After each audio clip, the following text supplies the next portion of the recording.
Mangrove দুর্যোগের মুখে প্রকৃতির ঢাল। এই ম্যানগ্রোভ বাঁচাতেই তৎপর পুলিশ।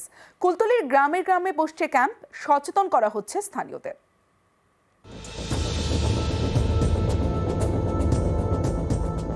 সুন্দরবন, সুন্দরী গড়ান গেওয়ার জঙ্গল, ম্যানগ্রোভ অরণ্য।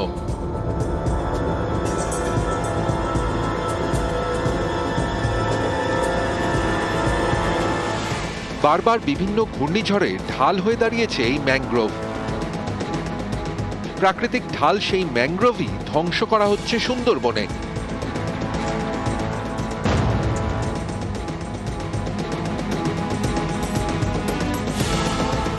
কখনো ম্যানগ্রোভ কেটে ভেড়ি, কখনো ম্যানগ্রোভ কেটে বাড়ি।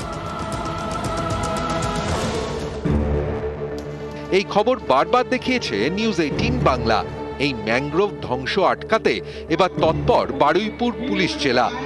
কুলতলির গ্রামে গ্রামে তারা করছে ক্যাম্প, যেমন কুলতলির চুপড়ি বোঝায়।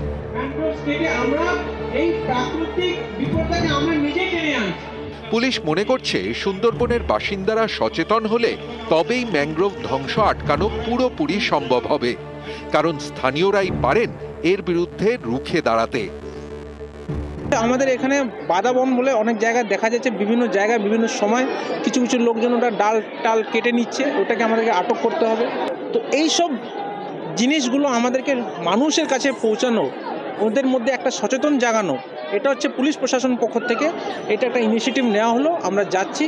নিউজ 18 বাংলাকে ধন্যবাদ দিই যে তারা বিভিন্ন সময় যে ম্যানগ্রোভ কাটার খবর দেয় এবং সঙ্গে সঙ্গে পুলিশ প্রশাসনও তৎপর হয়।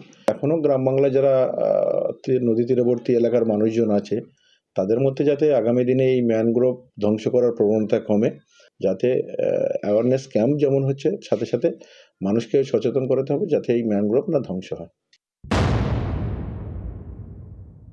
নিউজ 18 বাংলাকে ধন্যবাদ জানাই।